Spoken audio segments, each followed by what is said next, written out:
welcome to round 2 of the Parenting Roundabout podcast. I'm Catherine Haleko, and I'm here with Terry Morrow. Say hi, Terry. Hello. So usually on the Parenting Roundabout podcast, we talk about parenting, surprisingly enough, but once a week, Terry and I like to get together to discuss TV, movies, books, and other entertainment topics because it's nice to talk about something other than parenting for a little change. So this week we are going to continue our Parks and Recreation Marathon where we are in the final mile. I mean, only after today we have only 1 week left. Oh my gosh. We're also going to talk about the West Wing episode, Let Bartlet Be Bartlet. We're at the very beginning of the West Wing marathon, and the West Wing Weekly podcast that goes with it. But before that, we thought we would touch on the closing ceremony for the Rio Olympic Games, which just happened on Sunday evening. So Terry, what did you think of the closing ceremony? Well, in addition to the closing ceremony, have you been watching much of the Olympics? Did you watch very much of it? I didn't end up watching a whole bunch of it. So I did watch the NBC hour-long, like, here are all the highlights from 16 days in, 42 minutes. Yes. That happened before the closing ceremony. Americans did things. Right. And Usain Bolt. Yay, but mostly Team Americans. USA. And I'm fine with that, honestly. But I try to watch some. I mean, I always like having the Olympics on generally for the entire time, just sort of in the background of my life and then catching odd things. But I wound up not watching as much as I usually do. And I mean, stuff was on so late. I mean, I understand that NBC was holding stuff for prime time, but the gymnastics was on at like midnight. What is the logic of that? I cannot figure it out. That would seem to be, if you're going to hold stuff for prime time, that's what you want to have in prime time, isn't it? I mean, I guess swimming also. I enjoy watching the swimming, but I fell asleep before the gymnastics were over. I tried. Right. And if you have kids, you're not keeping them up until midnight. I mean, my son kept wanting to watch swimming and, because they tease it all night. He's watching it from 8 to 9 or 7 to 9 or whatever, and they're talking about how later on, coming up soon. Yeah. And then I'm like, dude, sorry, but we're turning this off. Well, then did you watch it on DVR the next day, or sometimes? But it's like just kind of lose the thread. Fun. Yeah. I have to say that we've talked on this podcast about spoilers before, and I revealed that I am not a spoiler phobe. There are times when I actually like to have spoilers, and the Olympics turns out to be one of those times, because when you have this suspenseful thing, oh my gosh, are they going to win the gold medal of their dreams? Or are they going to fall on their head in the gymnastics? Right. I could always look and see, oh, she did okay. It's safe to watch it. Right. Or to NBC's risk, oh, she didn't win. I'm not going to watch that. That's the risk you have when you delay stuff. Right. But I liked being able to see who had won. And in fact, I remember there was one swimming race. I was so worried about what was going to happen. I went online to try to see who won, and it was just going on right then. It was live. Darn you, NBC. Why are you showing this live? I want everything taped delayed. The one thing I really don't want. I have to sit here with my heart in my throat, but of course. It's going to be interesting. The next 2 Olympics are in Asia, the winter and summer. And we know this because we saw Mario tunnel through the globe to get to Rio. Was crazy. That was my favorite part of the closing ceremony. That was quite awesome. They turned the Prime Minister of Japan, a very distinguished looking gentleman, into a Mario brother and had him tunnel through the earth in a sewer pipe. But that is one game dude, though. You got to hand it to him, right? I know. Somebody pitched that, and he said, "Yeah, sure, sure, why not?" And that was it. He didn't even say anything or do anything once he got there. And it was enough. When the tunnel, the end of the pipe popped up in Rio, I said to my husband, "Oh, there, the Mario character is gonna pop out of there." And he's like, "No, it's going to be the Prime Minister." I'm like, "No, it's not. They're not going to have the real Prime Minister come out of that sewer pipe." And there he was. I really did not in London, they had to have an impersonator for the Queen parachute out of the helicopter. Right. But this guy actually crawled through a tube all through the globe and got out there. I'm doing it. Impressive. Oh my goodness. Good for you, Shinzo Abe. Yes, that bodes well, I think. And yeah, and as someone said on Twitter, I bet they're already ready. Like for 4 years from now, they could do it tomorrow if they want. I am predicting no green pools at the Tokyo Olympics. No, I think they got this. The closing ceremony was okay. The opening ceremony we had so much fun with because we were live tweeting it. And since we weren't live tweeting this, I was doing other work at the same time and watching it with, a third of my brain. Mm-hmm. And it seemed perfectly fine. Occasionally I would look up and watch something. I was mostly interested in how the heck 4 foot 8 inch Simone Biles was going to handle carrying the flag in. It's a great honor and very nice of them, but did anybody think through the physics of that? I am 2 inches taller than her, quite a bit heavier, quite a lot less strong, but I would not want to be carrying a huge flag in an open air stadium. And it was very windy. And it was very windy, and you could tell she had, the look of the star athlete about her, like, I'm going to do this, and I'm going to get through this, and I'm not going to let this flag touch the ground, but it was effort. Yeah, it was not easy for her. She was working hard. They couldn't have had some, tall swimmer dude behind her just kind of providing a little, steadiness. Or give her one of those, belts with the little cup holder on it. That clearly what she needed, because she was it was sideways, because she couldn't hold it the right way because she's close to the ground, people. It's I'm not belittling her in any way. I am shorter pole. I'm not trying to minimize her efforts or be sexist or heightist. I am a short person myself. I know that is not really a doable thing.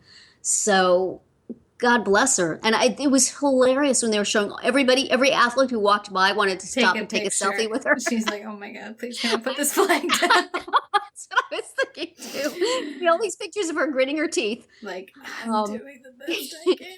Could somebody just hold this flag for a minute? But,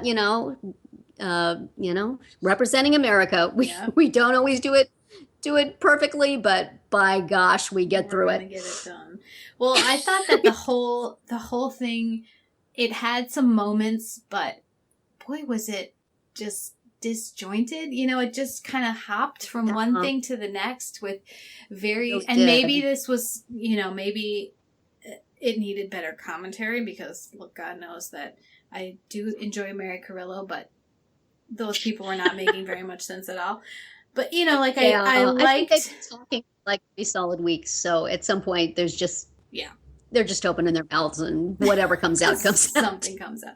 Yeah, I liked the part where they were talking about the lace making tradition, and they had all the ladies in white dresses, lace dresses, and then they used the projection onto the floor to show some of it, because I think that sometimes they used that floor effectively, and sometimes it was just nonsensical, and sometimes it was blocking, who they wanted you to see. Yes. Like when they had the Carmen Miranda tribute person, well, you couldn't see her because she was totally covered by projected flowers. Well, that was very weird. And the whole thing at the end, the explosion in the produce aisle, what the heck was that? Was that pieces of broccoli running around I and don't know. Chia pets, strawberries and apples and chia pets? That was that was trippy.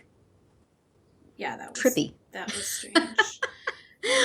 But I do like seeing the athletes looking all enjoyable. This is like the festival of the athletes that don't really have anything else to do, so they stick around for the entire Olympics. So, all your big stars have gone home.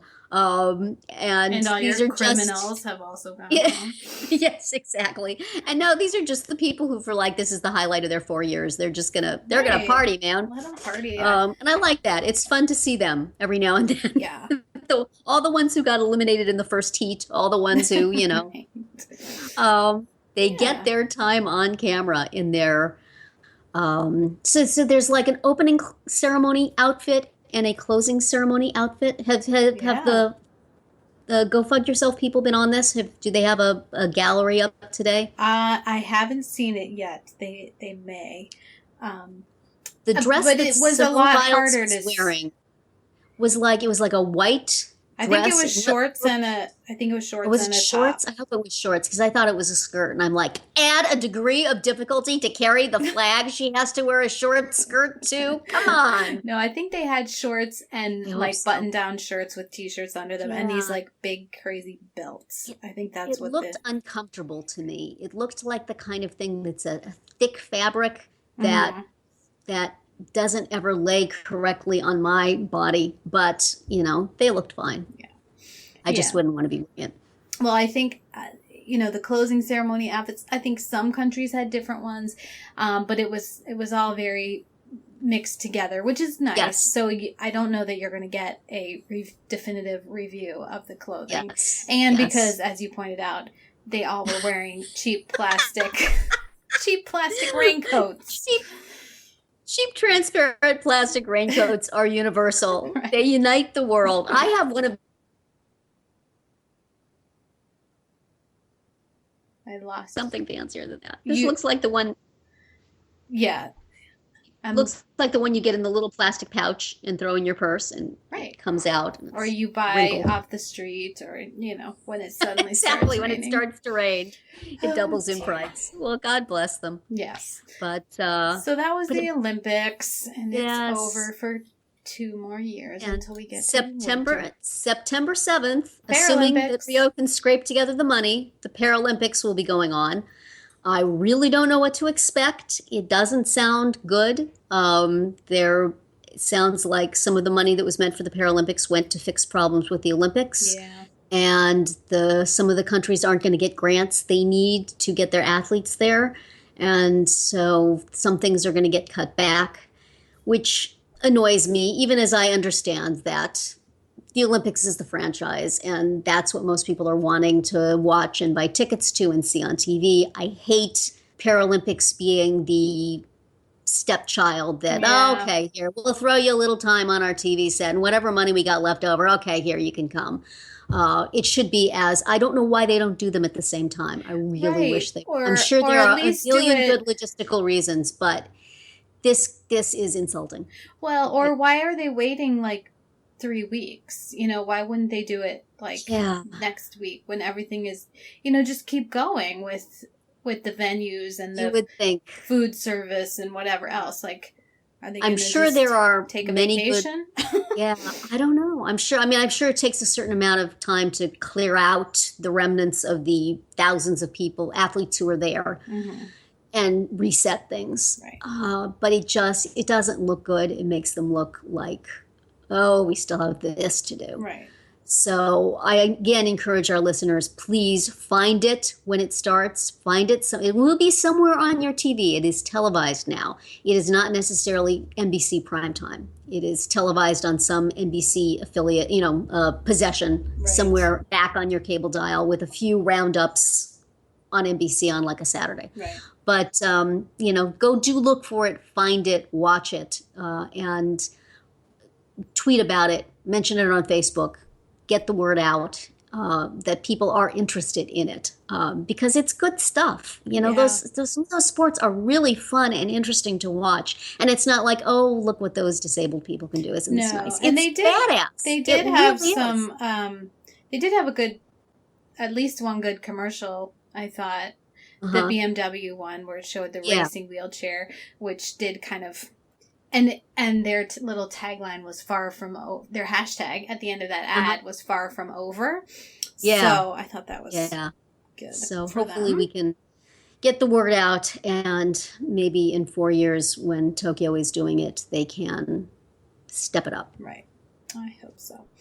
Well, let's move on, though. Wearing our little Mario pipe from Rio to Pawnee, Indiana. To Pawnee, Indiana, for Parks and Rec. Today we are talking about the second to last set of episodes we're going to watch. The episodes are Gryzzlbox, Save JJ's, Donna and Joe, and Ms. Ludgate-Dwyer Goes to Washington. So as you were saying to me before, a lot of plot and exposition happening during these 4 episodes. Particularly in those the second 2. Yeah. And and even before that, they resolve the dispute over the land between Gryzzlbox. That's true. Between Gryzzlbox and the national park. I figured they would find some sort of compromise. And they did. The thing about the drones coming to your house and dropping off something that, thanks to data mining, is exactly what you want. Whether it's your preferred snack food or pigs dressed as movie stars. Or a book by Joe Biden. Yes. Just exactly tailored to you. You know, I understand what's wrong with that, but I'll take one. And then at the end where Ron comes, having shot the one that came to his door with something for his son who was not even on the grid. Right. So that was very timely. What Gryzzlbox should and should not do. Gryzzl should not do in terms of data mining and right. Your phone, the camera's on all the time, right? Right, even if you're not using it. And Ben did a great when they showed the Purd Pulls Court with Judge Purd presiding. That was hysterical. And then Ben did an excellent job of jumping in and he realized he had made a mistake by accidentally signing away some rights in the contract that he signed, but they really were shady about sneaking it in on him. Yes. You should not have to read all of that to avoid doing something you don't want to do. Right. And so which is all of us who have ever checked, I read it on a user agreement. Right. That we did certainly never read. And he really rises to the occasion in the Purd Pulls Court. And then that all gets resolved. The land issue gets resolved in Save JJ's, where in attempting to keep Dennis Feinstein from closing down the beloved breakfast place, they wind up getting an idea to have Gryzzl renovate a section of Pawnee and donate the land to the National Park Service rather than take the nice land and turn it into a corporate campus. Instead, they're going to take the pre-graffitied warehouse district. That was pretty funny. Yeah. Raccoon infested. A recurring theme in Pawnee. Right. So that was, a little wish fulfillment, but still. Yeah. I figured it was going to be something. Something would happen. I thought they were going to split it. Like each take half, which was floated as a possibility. Right. So they found a way, as they always do. Yes. So. Yes. Did we ever find out what happens to JJ's? Is it going to be the restaurant in the Gryzzl campus, or just, I guess it'll get business from Gryzzl, and so therefore I can take the weird little space with the guy and the hole in the floor? Yeah, they didn't really resolve it, although they did show in Ms. Ludgate-Dwyer Goes to Washington, I believe, Jen Barkley meeting, that was in Donna and Joe, because Ben and Leslie are hungover after the first evening of wedding festivities for Donna, and they're at JJ's. That's right. So it's either hasn't closed yet or it's relocated. And actually, you know what we talked about earlier, I think last week, about April and Andy buying this house that never got seen again. We saw it a couple of times. It is, yes. It's looking real nice. I think they would have left it all broken down, actually. It looks like it's been fixed up some. But when they show the outside of it, you can see that it's still kind of a disaster. Appropriate to them. Yes. And also on Save JJ's, we had Donna and Tom having a treat yourself by going to Beverly Hills. I wonder what was going on this particular season of Parks and Rec that they needed to travel all the heck over the place. Ended last in Paris. Last season in Paris, and then they were in San Francisco, and they go to Washington, they go to Beverly Hills. These folks getting around. Yeah. I'm not sure. That is odd, but treat yourself was a wonderful idea that it has, I think, diminishing returns. But they never can beat the one where Ben came out dressed as Batman. Yes. But they did get to throw in some, futuristic, what's going to be the latest thing in spa treatments and in 2017. That's true. Sparkling the elbows. Right, bedazzling your elbows or whatever it was. And the sushi place that was like fish that belongs to celebrities. Oh. And Josh Groban got his own fish. And don't look now. Somebody was having fun with those. Yes. But then Donna and Joe, we get one last, is it the last? Well, we get another Parks and Rec wedding. Yes. This one much more traditional than any other ones. Much more. Just a straight up regular church wedding. Right. For Leslie to finally enjoy. Right. Yes. I liked Craig and his, he's stressed. He says, don't say my trigger words. And they were like everything that you would possibly say about a wedding. All the words. And his name, his own name was one of them. I feel like that quite a lot, sitting people down and saying, don't use any of my trigger words, and then mentioning anything anybody might possibly say. Any words at all. Mm-hmm.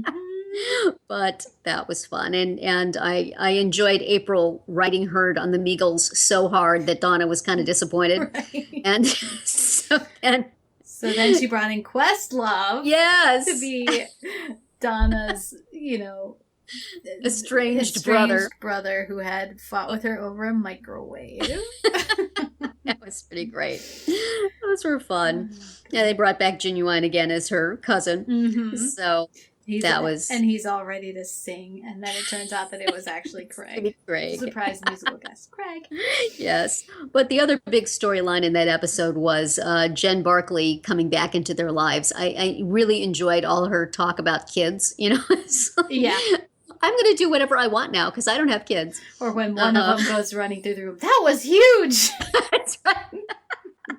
And Rachel Dratch as the nanny. Oh, yes. The put upon nanny. She was awesome. All your ties are in the toilet. Yeah. 2 of them are taking a shower in their pajamas, and all of Ben's ties are in the toilet. Okay, just an update. That's great. And then what Jen is really trying to do is not get Leslie to run for office, but to get Ben to run for office, partly because of how great he did on the Purdpulls court. Yes. So, after getting really, really drunk and calling Jen and saying he wanted to do it, she takes him up on it and immediately starts putting ads out. Right. So he's kind of stuck in doing it. But, of course, he decides that he wants to. And once again, masterfully handles some reporters who ambushed them at the wedding. Yeah. So he's got some game now. No more Icetown. That's right. He's not going to be nervous anymore. He's just going to do it. Yeah. So that was all very interesting. And then in the episode that's set in Washington where April and Leslie go to Washington, you get cameo after cameo from senators and Madeleine Albright and the Cory Booker and Orrin Hatch having a Polynesian folk band called Across the Aisle. Yes. And that whole scene was just, Cory Booker, please get your own show because he was awesome. It was very cute. And that was all fun and shows you how well liked the show was by this time in its history. Right. That they could just pretty much get anybody they wanted. Right. And 5-6 senators and Madeleine Albright. And Madeleine Albright had a long conversation. She did. Hers was more than a cameo.